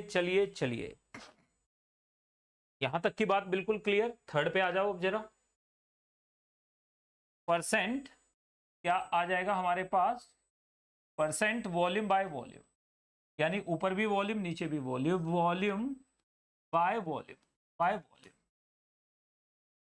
ये आ जाएगा हमारे पास। अब देखो परसेंट वॉल्यूम बाय वॉल्यूम को किससे डिनोट करते हैं, V बाई V से। ये हमारे पास क्या आ जाएगा, ये लिक्विड या गैसेस के केस में लेते हैं, सॉलिड के केस में इसे मत ले लेना। हमारे पास हमने A का डाल दिया यहाँ पर हमने B को डिसॉल्व किया है, A और B दोनों को हमने डिसॉल्व कर दिया, दोनों मिक्स हो गए। यहाँ पर उसने सॉल्यूशन बना लिया, लिक्विड है या गैस है दोनों हो सकते हैं। इसका वॉल्यूम डाल दिया VA, इसका वॉल्यूम डाल दिया VB, तो हमारे पास परसेंट V बाई V क्या हो जाएगा, this will B VB upon VA plus VB into 100, ये आ जाएगा। यानी 100 ml में द वॉल्यूम ऑफ सॉल्यूट पर 100 ml ऑफ सॉल्यूशन। तो यहां पे याद रखेगा, लिख लेंगे वॉल्यूम ऑफ सॉल्यूट पर 100 ml ऑफ सॉल्यूशन, पर 100 ml of solution. This is as simple as that. ये बिल्कुल सिंपल सी चीज है। यहां से हमारे पास क्या आ जाएगा बच्चे, percent V by V is equal to आ जाएगा VB upon volume of solution into 100। दोनों की यूनिट सेम है तो यूनिट लेस होगी क्वांटिटी। याद रखिएगा ये क्या होगी, यूनिट लेस, लेकिन टेम्परेचर पे डिपेंड करेगी, but depends upon temperature, depends upon temperature, temperature पे डिपेंड करेगी। याद रखिएगा क्यों, क्योंकि वॉल्यूम टेम्परेचर के साथ चेंज होगा ही होगा, A का अलग होगा B का अलग होगा, तो इस वजह से ये क्या हो जाएगा, percent V by V very कर जाता है। आपने देखा होगा कप सिरप के ऊपर आपको V बाई V लिखा हुआ दिखेगा, ठीक है ना। अल्कोहल की जो बॉटल्स होती है उन पे भी लिखा रहता है 42% वॉल्यूम बाय वॉल्यूम। ये सारी चीजें आप अगर इस पे गार्गाडीन लेंगे उस पे भी लिखा रहता है 4.3% वॉल्यूम बाय वॉल्यूम गार्गाडीन, आयोडीन। तो प्रोविडीन एंड आयोडीन सॉल्यूशन जो होता है उसमें ये भी लिखा रहता है। तो ये सारी चीजें आप देखोगे मेडिसिनल इंडस्ट्री में तो वॉल्यूम बाय वॉल्यूम को बहुत एक्सटेंसिवली यूज किया जाता है। यानी वॉल्यूम बाय वॉल्यूम को एक्सटेंसिवली यूज करेंगे किसमें, मेडिसिनल इंडस्ट्री में। तो ये आपके लिए बड़ा सिंपल सा हो गया। तो यहां पर याद रखिएगा, ये आप लोगों को बहुत परसेंट वॉल्यूम बाय वॉल्यूम, ये वॉल्यूम है, वॉल्यूम बाय वॉल्यूम, तो ये इजी पीजी है बिल्कुल। तो परसेंट वॉल्यूम बाय वॉल्यूम, तो यहां पर आप ध्यान दें, आप मुझे बताएं फटाफट से कि ये बात बिल्कुल क्लियर है। अगर ये क्लियर नहीं है तो भी बताएं, अगर ये क्लियर है तो भी बताएं कि सर क्लियर है। अब नेक्स्ट की तरफ मूव कर जाते हैं। तो वॉल्यूम बाय वॉल्यूम के बाद अब हम बात कर लेते हैं नंबर 4 पे, which is mole fraction. Mole fraction, तो what is mole fraction? Mole fraction को डिनोट करते हैं एक्स से। तो याद रखेगा व्हाट इज मोल फ्रैक्शन। तो मोल फ्रैक्शन होती क्या चीज है भाई? ये दी रेशियो, यानी ये रेशियो में आ जाता है, ratio of moles of a component. एक कंपोनेंट के बारे में बात करेंगे, to total moles, to total moles present in solution, to total moles present in solution, to total moles present in solution, in solution, present in solution, इसे कहते हैं to total moles present in solution. This is called mole fraction. तो mole fraction हमारे पास क्या हो जाएगा, बहुत इजी लेके चलेंगे हम, बाइनरी ही डिस्कस करेंगे यहाँ पे भी हम पॉलिनरी सॉल्यूशन के ऊपर नहीं जाएंगे। तो बाइनरी पे जाइए, यहाँ पर मैंने ए डाल दिया है, यहाँ पर मैंने बी को डिसॉल्व कर दिया है, इसके मोल्स मैंने Na डाल दिए हैं, इसके मोल्स मैंने Nb डाल दिए हैं, सॉल्यूट के Na, सॉल्वेंट के Na है, सॉल्यूट के Nb हैं। तो यहाँ पे टोटल मोल्स कितने हो जाएंगे, एन टोटल हमारे पास कितना हो जाएगा, Na प्लस Nb हो जाएगा ना यार। आपस में रिएक्शन तो अलाउड ही नहीं है, वरना सॉल्यूशन ही नहीं बोलेंगे, रिएक्शन मिक्सचर बोलना शुरू कर देंगे। तो यहां से हमारे पास क्या आ जाएगा, हमारे पास आ जाएगा mole fraction is equal to आ जाता है मोल्स ऑफ कंपोनेंट, क्या आ जाता है, मोल्स ऑफ कंपोनेंट, कोई भी मोल्स ले लीजिएगा, component upon an total, this is called, इसे कहते हैं अपन मोल फ्रैक्शन। तो हमें ये तो समझ में आ रहा है कि ये हमेशा नेगेटिव, ये सॉरी लेस देन 1 ही होगा। तो मोल फ्रैक्शन ऑफ ए कितना हो जाएगा, this will be equal to Na upon Nb, Na plus Nb, मतलब क्या आ जाएगा, Na अपॉन Nt, ये आ जाएगा। मोल फ्रैक्शन ऑफ बी हमारे पास क्या हो जाएगा, Nb upon Na plus Nb हो जाएगा। बच्चे क्लियर है ना बात बिल्कुल, this will be equal to Nb upon Nt। तो ये बात अगर आपको यहां से समझ में आ रही है कि दोनों के दोनों क्वांटिटी क्या है, लेस देन 1 है, क्योंकि Nt हमेशा क्या होगा, हमें पता है Nt will always be greater than Na और Nb। इसका मतलब ये हो गया कि ये क्वांटिटी क्या हो जाएगी, मोल फ्रैक्शन XA और XB that will always be less than 1। Mole fraction कभी भी 1 के बराबर तभी होगा जब प्योर हो जाए, सॉल्यूशन के अंदर मोल फ्रैक्शन कभी भी 1 के बराबर नहीं हो सकता है। तो यहां से आप ध्यान से देखोगे, सॉल्यूशन के लिए मोल फ्रैक्शन कभी भी 1 के बराबर नहीं हो सकता है, समझ गए ना। इसका मतलब ये हो गया कि हमारे पास क्या हो गया बच्चे, ये बहुत छोटी सी चीज है जिसपे आपने फोकस कर लेना है। देखो जरा एक बार ध्यान से देखिए, हमारे पास क्या आ जाएगा, यहां पर देखो हमारे पास क्या आ गया, XA इज इक्वल टू आ गया हमारे पास Na अपॉन Nt, क्लियर है बात बिल्कुल। XB यानी काई बी इज इक्वल टू आ जाएगा Nb अपॉन Nt, दोनों को हमने डिवाइड किया तो हमारे पास क्या आ जाएगा, हमारे पास आ जाएगा XA upon XB is equal to आ जाएगा Na अपॉन Nt। तो इसका मतलब ये Na अपॉन Nb, इसका मतलब ये हो गया कि मोल्स का रेशियो ही मोल फ्रैक्शंस का रेशियो होता है। उल्टा बोल दीजिए, मोल फ्रैक्शंस का रेशियो ही मोल्स का रेशियो होता है। मतलब अगर मोल्स दिए हैं तो मोल फ्रैक्शंस का रेशियो आ जाएगा, ठीक है ना। दूसरी बात आपको पता चल गई, ये तो फर्स्ट है। सेकंड पे आ जाओ, हमें ये भी दिख रहा है कि XA chi A plus chi B, XA plus XB is equal to 1 है, जोड़ के देख लो, डिनोमिनेटर न्यूमरेटर के बराबर हो रहा है। इसका मतलब हमारे पास क्या हो जाएगा, XA will be equal to 1 minus XB, और हमारे पास क्या हो जाएगा, XB equal to 1 minus XA, जहां भी जरूरत हो रख लो इसे। अगर XA को हटाना है तो XB से रिप्लेस कर दो, अगर XB को हटाना है तो XA से रिप्लेस कर दो, यानी आपकी चॉइस है, जिसमें आप लेना चाहें ले सकते हैं, सॉल्यूट की फॉर्म में भी सॉल्वेंट की फॉर्म में भी। और तीसरा very very important, limit XB, यहां पे याद रखिएगा हमारे पास क्या हो जाएगा, limit XB tending to 1, B is equal to क्या हो जाएगा, प्योर B, क्या हो जाएगा, प्योर B। यानी याद रखिएगा, जब किसी का मोल फ्रैक्शन, यानी if mole fraction is equal to 1, it means इसका क्या मतलब है बच्चों? Means substance is pure, substance pure है, उसके अंदर कोई मिक्सिंग नहीं है। इट मीन्स सब्सटेंस क्या है? प्योर है, उसके अंदर कोई भी मिक्सिंग यहां पर नहीं है। तो ये इजी पीजी लेमन स्क्वीजी वाला फंडा अगर है तो मुझे कमेंट सेक्शन में बता दो कि सर ये बात तो समझ में आ चुकी है, इजी पीजी लेमन स्क्वीजी। तो मोल फ्रैक्शन हमें निकालने को अगर बोल दें तो कैसे निकालेंगे मोल फ्रैक्शन?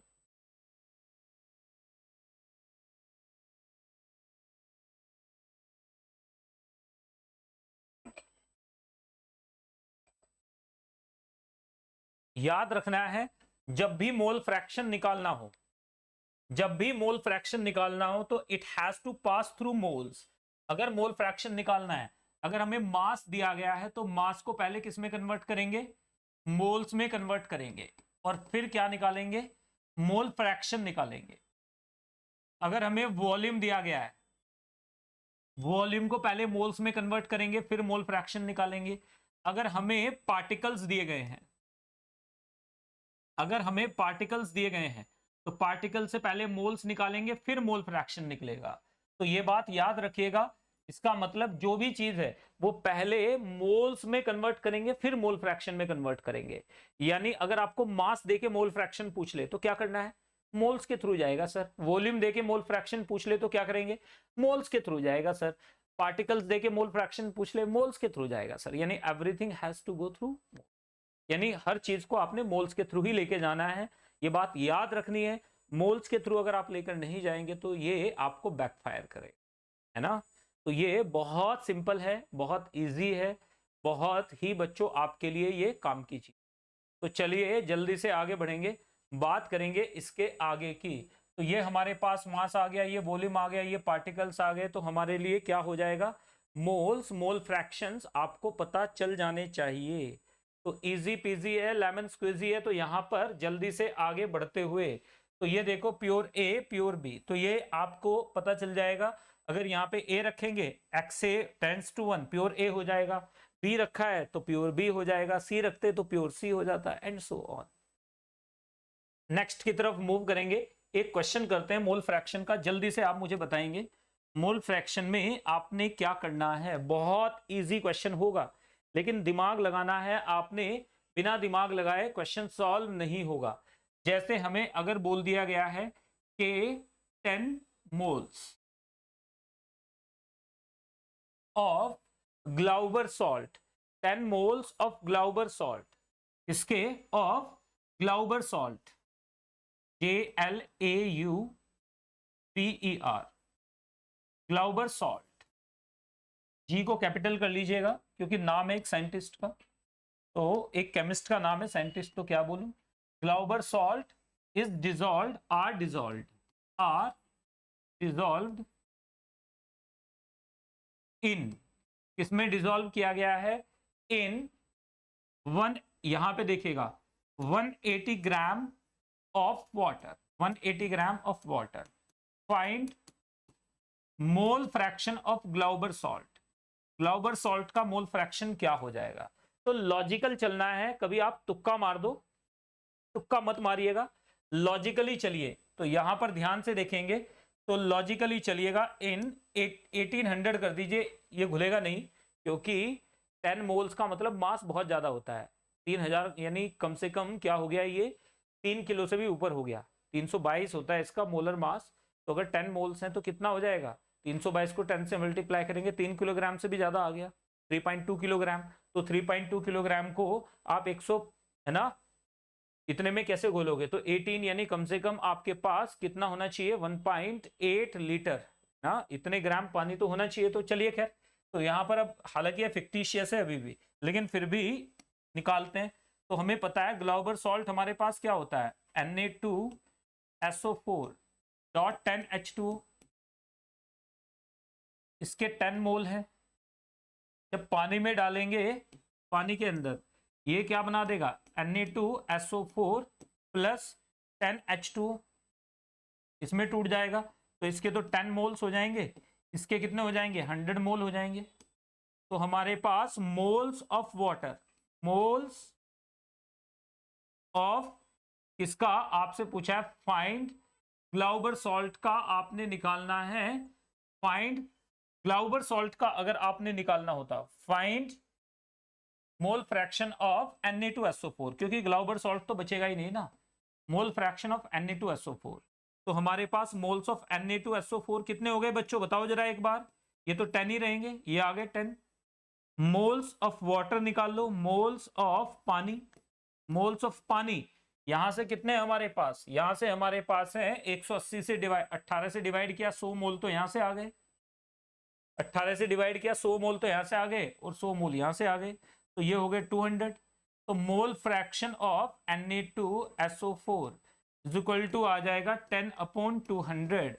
10/200 का मतलब हो जाएगा 1/20। 1/20 का मतलब 0.05। तो ये आ गया आपके सामने आंसर। तो देखो कितने आराम से आप क्वेश्चंस को सॉल्व कर सकते हो। तो यहीं से आगे कल की क्लास में बढ़ेंगे अपन, कल हम यहीं से आगे पढ़ेंगे। तब तक थोड़ा सा स्टूडियो सेट हो जाएगा। ये मुझे खिड़कियां खोल के पढ़ाना पड़ रहा है बच्चों, क्योंकि एसी जल गया कल, तो उसके जलने की वजह से कल मॉर्निंग में हुआ ये कांड, जिसकी वजह से उसे रिप्लेस कराने में ही, अगर खरीद के भी ले आओगे तो एक दिन तो इंस्टॉलेशन में लेते ही हैं।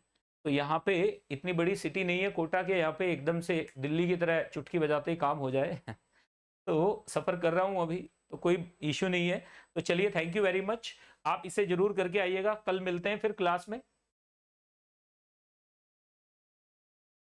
तो कल फिर मिलते हैं क्लास में। तब तक के लिए इन सबको एक बार रिवाइज करके आइएगा। कल हम राउल्ट्स लॉ पढ़ेंगे, तो उसकी तैयारी जरूर करके आइएगा। वेपर प्रेशर राउल्ट्स लॉ कल पढ़ेंगे। टेक केयर, बाय बाय, जय हिंद।